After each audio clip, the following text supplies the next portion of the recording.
Bonsoir, bienvenue dans ce 19h30. Des centres d'accueil débordés par le nombre de migrants venus d'Ukraine. C'est la situation ce soir en Suisse. La Confédération ne parvient pas à enregistrer tous les requérants. De nombreuses familles ont dû trouver des solutions d'urgence pour passer la nuit. Nous entendrons leurs témoignages dans ce journal. Ils ont fait le voyage en train jusqu'à Kiev. Les premiers ministres polonais, slovènes et tchèques sont arrivés ce soir dans la capitale ukrainienne pour rencontrer le président Zelensky. Une visite périlleuse qui a la force du symbole dans cette ville assiégée et bombardée par l'armée de Vladimir Poutine. Vladimir Poutine qui lance ses attaques depuis le territoire de son meilleur allié, la Biélorussie du président Loukachenko, qui est aligné sur les positions russes. Nous recevons ce soir la leader de l'opposition biélorusse, Svetlana Tikhanovskaya. Elle accuse le président biélorusse de trahison et appelle l'OTAN à soutenir activement l'Ukraine. Les Suisses devraient pouvoir utiliser l'entier de leur deuxième pilier pour acheter un logement. C'est ainsi que le Conseil national veut favoriser l'accès à la propriété. Un vote qui a le poids d'une petite révolution dans le monde de l'immobilier où la surchauffe menace. Le cinéaste Jean-Jacques Hano est notre invité ce soir. Son dernier film raconte le combat héroïque des pompiers pour sauver in extremis Notre-Dame de Paris, chef-d'œuvre de l'humanité menacé par les flammes. En Ukraine, cette visite d'un poids symbolique exceptionnel. 3 chefs de gouvernement européens sont partis en train rejoindre Kiev. Les premiers ministres polonais, slovènes et tchèques viennent apporter leur soutien en personne au président Zelensky dans une ville assiégée et bombardée par l'armée russe. Guillaume Joly. Les bombardements ont frappé les faubourgs de Kiev. Jamais les missiles russes ne s'étaient autant rapprochés du centre-ville de la capitale. Selon les autorités, au moins 5 personnes ont été tuées dans ces bombardements. Et c'est pourtant ici qu'ont décidé de se rendre 3 chefs de gouvernement européens, le polonais Mateusz Morawiecki, le tchèque Petr Fiala et le slovène Janez Janša. Partis en train de Pologne ce matin, ils viennent d'arriver ce soir dans la capitale. À Kiev, en plus d'un signal clair et fort de soutien à l'Ukraine qui lutte pour la liberté, un ensemble de mesures de soutien spécifiques sera présenté par les premiers ministres qui participent à la délégation lors d'une conférence de presse.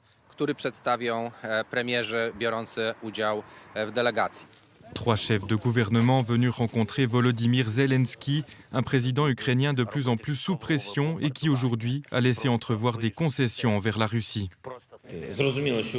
L'Ukraine n'est pas membre de l'OTAN, nous comprenons cela. Nous avons entendu pendant des années que les portes étaient ouvertes, mais nous avons également entendu que nous ne pouvions pas rejoindre l'OTAN. C'est une vérité et il faut la reconnaître.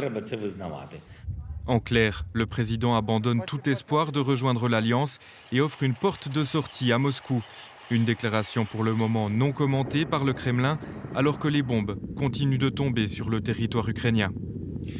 En Russie, des milliers d'opposants à la guerre ont été arrêtés. Ils risquent parfois des années de prison. C'est dire l'audace de cette productrice d'une chaîne de télévision d'État. Elle a surgi en plein direct hier pour brandir une pancarte contre la guerre. Elle s'appelle Marina Ovsiannikova et son geste a été célébré un peu partout dans le monde pour son courage. Thibaut Clémence, Geneviève Dantan. C'était hier soir sur le plateau du journal le plus regardé de Russie. Marina Ovsiannikova, productrice pour la chaîne de télévision d'État, fait irruption devant la caméra en plein direct. Sur sa pancarte, les téléspectateurs ont eu 5 secondes pour lire ces mots. Non à la guerre, ne croyez pas la propagande, ici on vous ment. Immédiatement, l'image en plateau est coupée. Suite à cela, la journaliste russo-ukrainienne a été arrêtée. Plus tôt, dans une vidéo enregistrée, Marina Ovsiannikova appelait à la mobilisation. Nous sommes Russes, nous sommes intelligents, nous avons le pouvoir d'arrêter cette folie. Sortez, manifestez. Ils ne peuvent pas tous nous arrêter. Le Kremlin a qualifié l'acte d'hooliganisme. Le procès de la journaliste a eu lieu cet après-midi pour sa vidéo postée sur les réseaux sociaux. Marina Ovsiannikova écope seulement d'une peine pécuniaire. En revanche, pour l'heure, aucune poursuite n'a été entamée pour son intrusion en plein téléjournal. En sortant libre du tribunal, Marina Ovsiannikova a réaffirmé sa position. Je suis contente d'avoir exprimé ce que je pensais. Et le plus important, c'est qu'il y a maintenant une nouvelle tendance. D'autres journalistes vont suivre mon exemple. Premier à réagir, Emmanuel Macron a déclaré vouloir offrir une protection asilaire de la France à la journaliste pour la protéger d'éventuelles représailles. Le soutien est aussi présent sur les réseaux sociaux où la séquence est devenue virale. Une vidéo vue par Alexandra Kaourova, cette militante russe vivant en Suisse depuis 20 ans, est opposée à la politique de Vladimir Poutine. Elle relève le courage de la journaliste. Elle y voit aussi le début d'un affaiblissement du pouvoir. C'est peut-être la première hirondelle qui ne fait pas encore le printemps, mais c'est peut-être le signe que le système va bientôt s'écrouler. Et puis ces mensonges de la télévision officielle ils seront enfin évidents pour tout le monde. Mais pour l'heure, en Russie, la répression se poursuit dans la rue contre les voix qui disent non à la guerre. L'invasion russe de l'Ukraine a été lancée depuis la Biélorussie voisine. Le pays et son président Loukachenko sont des alliés fidèles de la Russie. Un alignement que l'opposition biélorusse qualifie de trahison. Nous recevons dans un instant la leader en exil de l'opposition en Biélorussie, Svetlana Tikhanovskaya. Mais d'abord, les explications de Tristan Desser. C'était le 17 février dernier.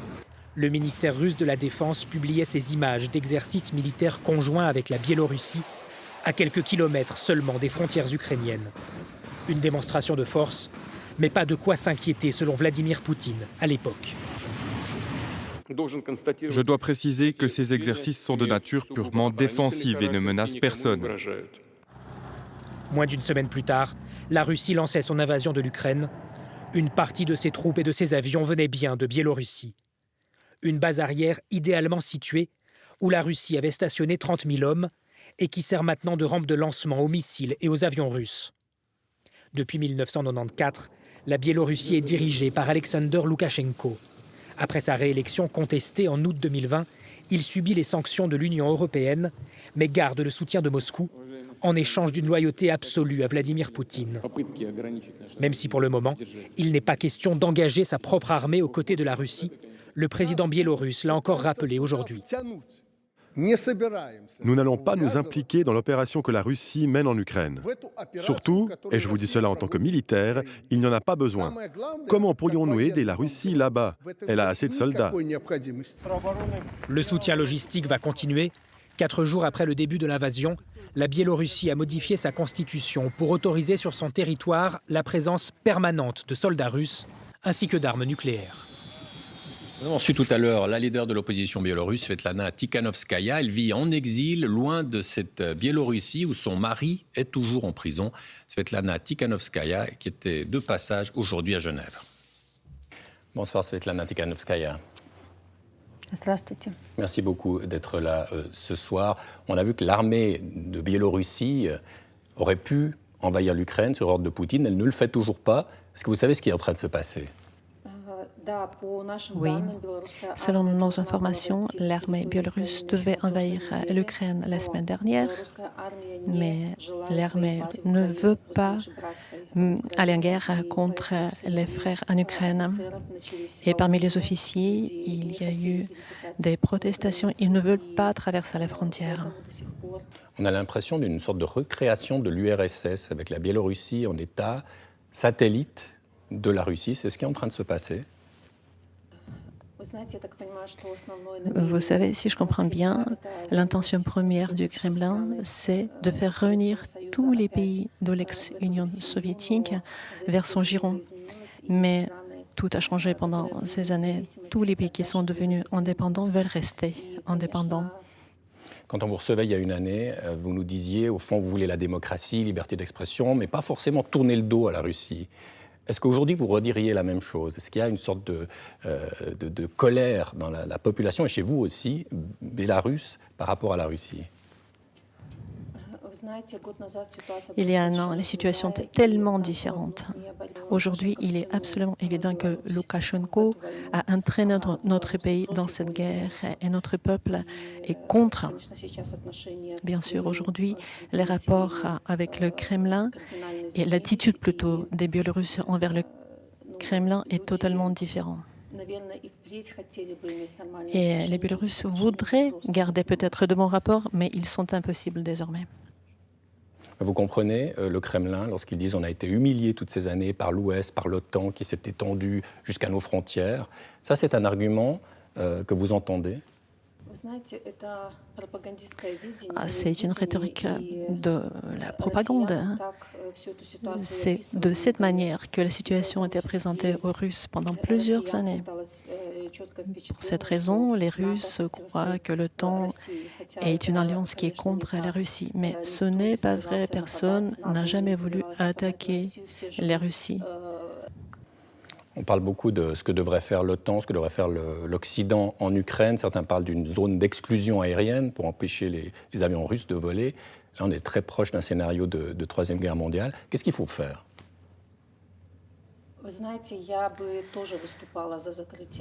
Moi aussi, je pense qu'il faudrait introduire la zone d'exclusion aérienne. Je comprends les arguments de l'OTAN concernant la Troisième Guerre mondiale, que cela peut même mener jusqu'à une guerre nucléaire. Mais cette rhétorique de peur, d'intimidation, c'est précisément celle du Kremlin. Aujourd'hui, il faut mettre tous les efforts pour aider l'Ukraine, car ce n'est pas une guerre contre la Russie et l'Ukraine, c'est une guerre entre une dictature et un monde libre. La version complète de cette interview est sur rtsinfo.ch. En Suisse, c'est un aveu rare de la part de la Confédération. Elle ne parvient pas à enregistrer tous les requérants d'asile venus d'Ukraine. Les centres d'accueil sont débordés aujourd'hui. Plusieurs familles ont dû parfois trouver des solutions d'urgence pour la nuit. Léa Gelmini, Julien Guillaume. Ces réfugiés ukrainiens sont arrivés en Suisse hier après-midi. Sans point de chute, ils se sont immédiatement rendus au centre d'asile de la Confédération à Boudry. Objectif, trouver un toit pour la nuit. C'est là que les problèmes ont commencé. Les démarches étaient épuisantes, particulièrement pour les enfants. Ils avaient peu de possibilités pour se distraire. Mais on nous a donné à manger. C'était très bien. Après, l'attente a été très longue. Il n'y avait pas suffisamment de chaises pour s'asseoir. Des enfants pleuraient et l'un d'eux était malade. Après 5 heures d'attente, vers 23 heures, sans explication du centre, ils ont décidé de le quitter. Ils ont été recueillis ici, en urgence, par des privés neuchâtelois. Nous étions reconnaissants d'avoir pu dormir chez eux. Je ne sais pas quelle expérience ont vécu ceux qui ont dû attendre toute la nuit là-bas. Depuis quelques jours, les Ukrainiens affluent dans les 6 centres de la Confédération pour s'enregistrer et obtenir leur permis S. Les autorités n'arrivent plus à suivre. Elles le disent dans ce message posté cet après-midi sur Twitter. Aujourd'hui, le Centre fédéral d'asile de Zurich ne peut plus enregistrer de personnes supplémentaires en provenance d'Ukraine. Malgré ces goulets d'étranglement, la Confédération se défend de laisser quiconque dans la rue. Sur les 9000 lits dont disposent ces centres, 3000 sont encore libres. Il faut distinguer la procédure d'enregistrement de l'hébergement. Si une personne vient s'enregistrer et ne peut pas s'enregistrer et qu'elle n'a pas d'endroit pour dormir le soir, il est clair qu'on ne va pas la laisser dormir à la rue. Il est clair qu'elle pourra être enregistrée le lendemain et dormir dans le centre et y rester quelques jours provisoirement, le temps que les démarches se fassent. Berne promet toutefois d'améliorer les procédures d'enregistrement ces prochains jours. Pour éviter de surcharger les centres d'asile, elle appelle tous les Ukrainiens qui ont déjà un logement d'attendre avant de s'enregistrer. La crise provoquée par l'invasion de l'Ukraine est mondiale. Le monde observe avec attention la stratégie de la Chine et l'ampleur de ce que sera son soutien à la Russie. Sur l'île de Taïwan en particulier, l'invasion de l'Ukraine est observée parfois avec angoisse. Elle a ravivé les craintes d'une possible invasion chinoise. Reportage Lou Kiziela.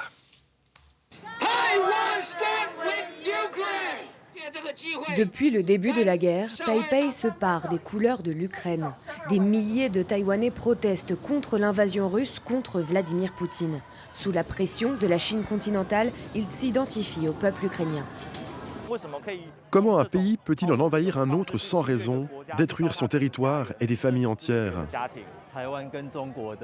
La situation entre Taïwan et la Chine est un peu comme l'Ukraine et la Russie. On est pareil, on fait face à la menace d'un voisin. Pékin le répète, Taïwan rejoindra la Chine communiste un jour, de gré ou de force. Les Taïwanais sont habitués à la menace, mais la guerre en Ukraine sonne l'alarme. La présidente Tsai Ing-wen a placé son armée en vigilance accrue dès le début de l'invasion russe et averti la population. La situation en Ukraine prouve une fois de plus que pour protéger le pays, nous avons besoin non seulement de l'aide internationale, mais aussi de l'unité des citoyens. Taïwan observe de très près la réaction occidentale à la guerre. Pour cet ancien général, elle doit servir de leçon. Les pays de l'OTAN ont fourni du matériel, des armes. Mais pour faire la guerre, l'Ukraine est seule face à la Russie. Cela doit être une référence pour Taïwan. La défense nationale ne peut compter que sur elle-même. Et les Taïwanais l'ont bien compris. Le citoyen moyen n'est pas un combattant. Sa première priorité doit être de se protéger. Les formations de défense civile comme celle-ci se multiplient. Les places sont parties en quelques heures. Au programme, apprendre à repérer les abris, les ressources et porter les premiers secours. J'hésitais à me former depuis longtemps, mais la guerre en Ukraine, c'est un électrochoc. Nous devons avoir le même esprit de résistance que le peuple ukrainien. Quand les Taïwanais s'inquiètent pour leur sécurité, la Chine communiste, elle, refuse tout parallèle avec l'Ukraine. Pour Pékin, l'île appartient quoi qu'il arrive à son territoire. Et on se rend tout de suite à Shanghai, retrouver notre correspondant en Chine, Michael Pecker. La manière dont s'est déroulée cette invasion de l'Ukraine par la Russie, la réponse des Occidentaux aussi, ça n'a pas forcément encouragé la Chine à faire de même avec Taïwan. Non, pas forcément, c'est vrai, parce que la Chine a été surprise par l'union côté Occident, côté européen notamment. Ça, c'est quelque chose qui a pris de court un peu les Chinois ici, qui ne s'y attendaient pas forcément. Et puis aussi, et surtout, ce qui a aussi surpris, c'est les déboires de l'armée russe puissante, qui en tout cas a beaucoup plus d'expérience de terrain que l'armée populaire chinoise. Et donc là, s'il fallait un signe à la Chine qu'il faut faire peut-être preuve d'un petit peu de prudence, eh bien, ils l'ont eu à travers ce début de crise en Ukraine. Michael, on sent la Chine partagée quant au soutien exact à apporter à la Russie. Oui, c'est deux pays qui se sont vraiment rapprochés, la Chine et la Russie. Xi Jinping et Vladimir Poutine en particulier aussi. Ce qu'ils partagent en commun, c'est vraiment cette haine, on pourrait le dire, des démocraties libérales occidentales qu'ils perçoivent comme étant sur le déclin.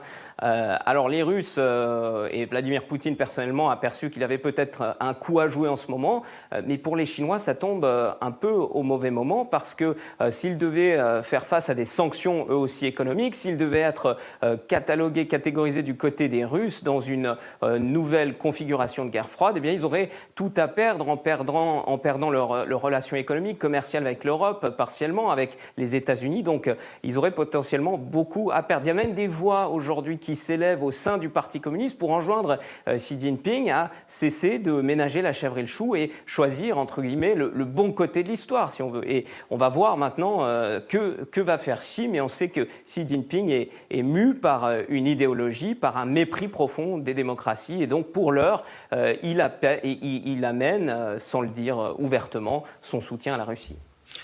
Michael Pecker, enregistré tout à l'heure à Shanghai. C'est dans ce contexte de tension internationale que la Suisse débat de l'achat des avions de chasse F-35, des avions américains qui vont équiper la plupart des pays européens. Hier, l'Allemagne s'est ajoutée à la liste. En Suisse, une initiative veut s'opposer à cet achat et l'armée a organisé hier une opération de communication. Anne-Lyne Fodbergen et Valérie Gillot. Take your right hand and wrap it around. L'instruction est délivrée par une véritable pilote de F-35.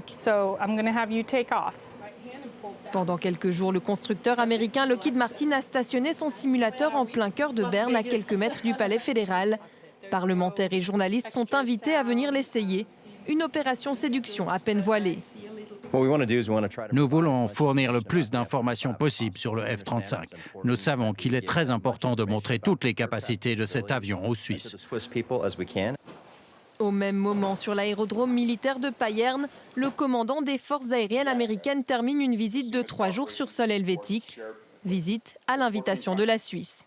Nous saluons la décision de la Suisse d'acquérir des avions de chasse F-35. J'apprécie de pouvoir renforcer les relations entre nos forces aériennes. Mais même les Américains le savent, le contrat d'achat des F-35 n'est pas encore signé et une initiative contre cet achat a été lancée.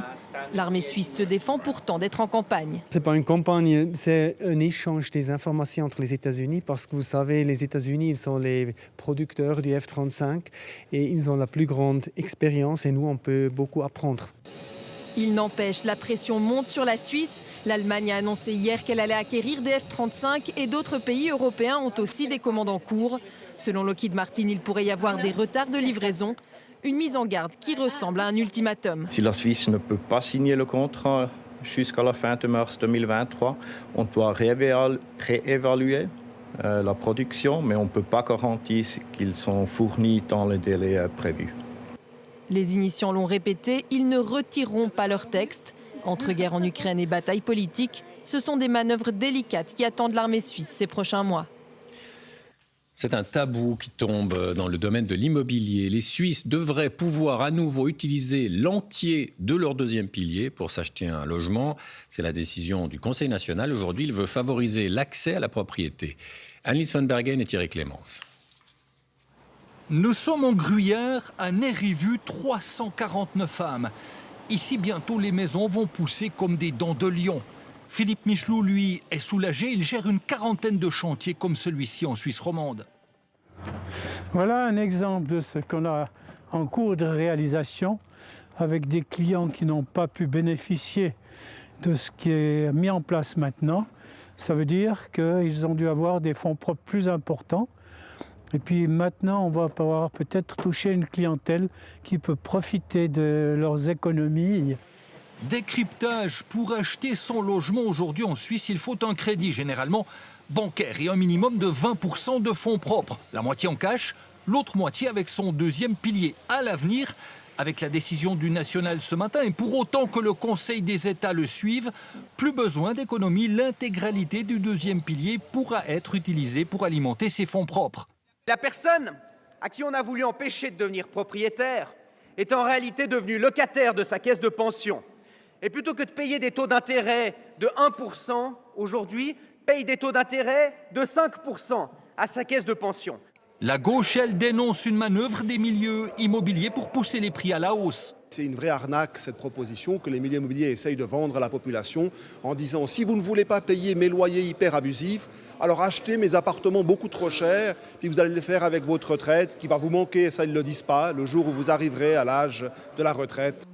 La FINMA, l'autorité fédérale de surveillance des marchés, voulait, en limitant l'accès à la propriété, éviter l'éclatement d'une bulle immobilière. Pour certains économistes, cette menace n'a pas totalement disparu. On va revenir maintenant sur cette surprenante affaire d'enlèvement. Il y a quelques jours, une mère de famille était arrêtée près de Morges. Elle avait enlevé sa fille il y a plus de 10 ans, à 600 km de là, dans le sud de la France.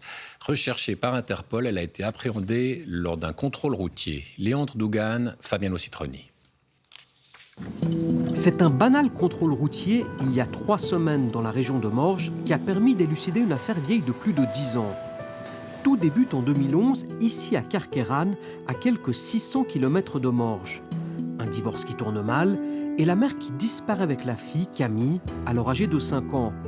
Pour le père, c'est le début d'un long combat qu'il décide de médiatiser comme en 2013 au sommet du beffroi de Lille. Ton papa y pense tous les jours à toi. Je t'imagine en train de grandir. La dernière fois que je t'ai vu, tu avais 5 ans. Avec qui tu es? Dans quel pays tu te trouves? Des questions qui restent alors sans réponse. En 2018, Alain, le père, participe à l'émission de Jean-Marc Morandini, Crimes et faits divers sur Énergie 12. Aujourd'hui, près de 8 ans après son enlèvement, Alain n'a toujours aucune nouvelle de Camille. C'était son lit que je garde toujours et que je regarde souvent avec tristesse d'ailleurs. Avec le temps, le père commençait à perdre espoir. Mais le 22 février, la mère, fichée par Interpol, est identifiée dans le district de Morges. Selon l'avocat du père, elle vivait là depuis quelques années. La maman et l'enfant vivaient sous une fausse identité depuis plusieurs années et a priori peut-être en lien avec cette communauté évangélique quelque peu particulière. Mais là-dessus, je n'ai là aussi que très très peu d'informations, des bribes de sentiments qui sont très limités et qui en fait ne me permettent pas de me forger une conviction. La mère est-elle liée à un mouvement religieux radical? Impossible de le dire à ce stade. Pour l'heure, elle est détenue dans une prison à Launay et devrait être extradée. Quant à l'enfant, aujourd'hui âgé de 16 ans, elle a été mise à l'abri par la direction de l'enfance et de la jeunesse du canton de Vaud. La suite de nos reportages en France maintenant sur cette campagne présidentielle bouleversée par la guerre en Ukraine. La guerre qui a encore ravivé l'enjeu de la souveraineté énergétique. On va le voir dans ce reportage en Normandie de Marie Urbain et Anne Fournier.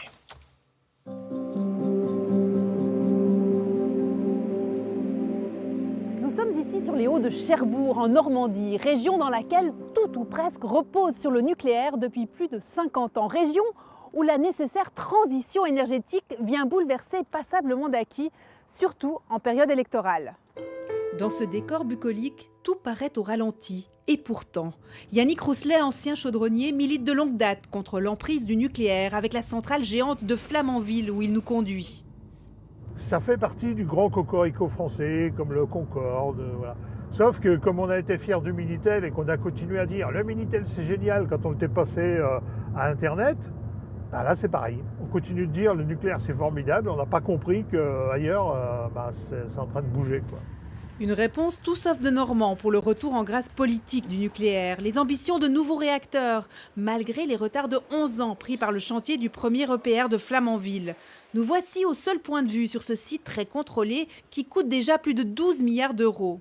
Tout le monde a un frère, un voisin, un cousin qui travaille dans le nucléaire, donc on est devenu tellement dépendant de cela qu'on n'arrive plus à imaginer un chemin pour en sortir. Une sorte de consensus légendaire. Mais des projets de piscine pour déchets nucléaires sur le site de La Hague suscitent des mobilisations contestataires. Pas de quoi dévier la ligne de l'opérateur principal, ici en fonction depuis 6 décennies. Quand vous voulez que le train de 8 heures parte à 8 heures, vous tournez le bouton, vous avez de l'électricité sur le réseau. C'est un atout du point de vue de la souveraineté énergétique. Et je pense qu'aujourd'hui, ce mot résonne avec encore plus de force au regard de la situation géopolitique en Europe.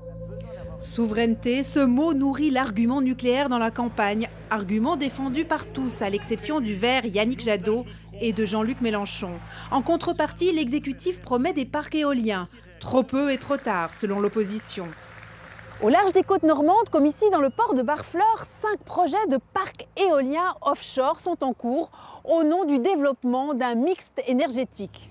Des volontés d'énergie renouvelable pour atteindre au moins 30% qui butent sur les colères des pêcheurs de l'autre trésor régional, la coquille Saint-Jacques. Ici, comme Pascal Poussin, on dit craindre avec ces éoliennes géantes pour la survie du biotope. Et on se sent peu écouté. C'est là qu'on veut nous mettre des éoliennes, en plein l'endroit où se refait la petite coquille. Si tout ça vient, nous, on n'a plus lieu on ne pourra plus vivre chez nous. Paris ambitionne de baisser la part du nucléaire de 67 à 50% d'ici 2030. Le défi politique de la transition énergétique est encore long. L'incendie avait choqué toute la planète il y a 3 ans. Le monde observait avec horreur les flammes dévorer la cathédrale Notre-Dame de Paris. Ce chef-d'œuvre du patrimoine de l'humanité était sauvé in extremis par les pompiers de Paris. On va recevoir dans un instant le cinéaste Jean-Jacques Hano. Il signe un film qui raconte le déroulé minute par minute de ce sauvetage. D'abord son portrait par Julie Évard. Des films comme La guerre du feu, Stalingrad, L'ours, 7 ans au Tibet ont fait de Jean-Jacques Hano un cinéaste mondialement reconnu. Un cinéaste amoureux des mots qui a adapté Le nom de la rose d'Umberto Eco, L'amant de Marguerite Duras, Le dernier loup de Jiang Rong et signe pour la télé l'adaptation en 10 épisodes de La vérité sur l'affaire Harry Kéber du Suisse Joël Dicker. Cocorico. Aujourd'hui, celui qui a fait ses armes dans la pub signe une reconstitution haletante et bouleversante de l'incendie qui a ravagé Notre-Dame de Paris il y a 3 ans. Notre-Dame brûle, un film qui rend l'invraisemblable visible.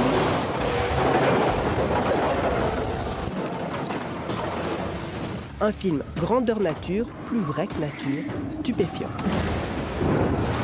Bonsoir Jean-Jacques Hano. Bonsoir. Un film presque mystique, non? On sent un attachement vraiment très, très fort à cette cathédrale. Vous savez, moi j'étais un petit gars de la banlieue, mais on prenait le train le jeudi avec ma maman pour aller à Paris. Et on débarquait quai Saint-Michel. Il y a une station de train. Et évidemment, mon regard était attiré par cette cathédrale. Je l'ai visitée des dizaines de fois, sinon des centaines de fois. Une de mes premières photos, c'est dans la galerie des Chimères, avec mon petit appareil qu'on venait de m'offrir. J'avais 7 ans. Presque un miracle qu'on a pu la sauver. On le sent aussi dans ce film. Ça s'est joué à très peu de choses. Ça s'est joué à très très peu de choses. Je suis très ami avec les pompiers qui ont sauvé la cathédrale. Eux-mêmes étaient convaincus que la cathédrale allait s'effondrer. J'en parlais encore il y a 3 jours avec le général Gontier. Et là aussi, ce camion de pompiers bloqué dans les bouchons de Paris. C'est Paris. Ouais, c'est terrible ça. Attendez, moi j'habite au Pont-Neuf. Eh ben, pour aller de Notre-Dame au Pont-Neuf, c'est parfois une demi-heure. C'est monstrueux, Paris. Il y a cette collision entre ce Paris d'aujourd'hui, ces bouchons, ces problèmes, puis ce joyau du patrimoine de l'humanité. C'est dur de voir ça aussi. Oui, mais vous savez, au Moyen-Âge, c'était encore pire. C'était des charrettes partout qui s'embourbaient. Il n'y avait pas de parvis comme il y a maintenant. Non, là, ce qui se passe, c'est qu'on était en pleine période de travaux. Il y avait 5000 points de travaux dans Paris et que les camions de secours n'ont pas pu avoir accès au lieu. Il y avait une caserne qui était à 850 mètres, c'est-à-dire que c'est 15 minutes à pied ou 10 minutes en courant. Là, ils ont mis 25 minutes et ils ont été obligés de faire marche arrière tellement il y avait de bouchons. Les gens, pendant l'incendie, bloquaient la circulation parce qu'ils avaient un bon endroit pour faire un selfie et qu'ils ne bougeaient pas. Et qu'il y avait des voitures garées en double fil, ils ont été obligés plusieurs fois de porter des voitures qui s'étaient garées en double fil et personne n'avait eu l'idée de se dire « ça va gêner les pompiers ». C'est la France. Jean-Jacques Hano, Paul Claudel s'est converti derrière un des piliers de cette cathédrale Notre-Dame. Devant la statue de Notre-Dame. Justement, on pourrait se demander si vous-même ça vous est pas arrivé. Parce qu'il y a un petit côté, je disais, mystique. On a l'impression que c'est presque un miracle ce qui est arrivé. Écoutez, beaucoup de gens pensent que c'est un miracle parce que, en particulier, cette Vierge qui s'appelle la Vierge du Pilier n'a pas été du tout touchée et que la cathédrale est toujours debout. C'est vrai que ça peut sembler miraculeux, mais moi je ne suis pas croyant. Mais je respecte énormément les lieux de foi. J'adore l'architecture sacrée. J'aime ces lieux-là depuis l'enfance. C'est presque un être vivant, hein, cette cathédrale. C'était ma star. Si vous voulez, le film est construit, j'ai une star internationalement connue, très belle, et un démon. C'était un méchant, c'est Hitchcock appelait ça « the villain ». Donc j'ai cette jolie Vierge et cette jolie cathédrale qui est attaquée par ce démon absolu. Les pompiers appellent ça Belzébuth, le feu. N'est-ce pas? C'est le diable. Et le diable est très photogénique. Celui-là, en tout cas. Le feu, c'est quelque chose qui change complètement un décor. Et c'est beau à filmer. Tragiquement beau. Tragiquement beau, on confirme. Merci beaucoup, Jean-Jacques Hano. Un plaisir d'être chez vous. Merci. Jean-Jacques Hano qui était enregistré il y a quelques jours. C'est la fin de ce journal. Merci de l'avoir suivi. Tout de suite, c'est la météo d'Evan Cagny. Et puis, à bon entendeur, excellente soirée sur les RTS et à demain.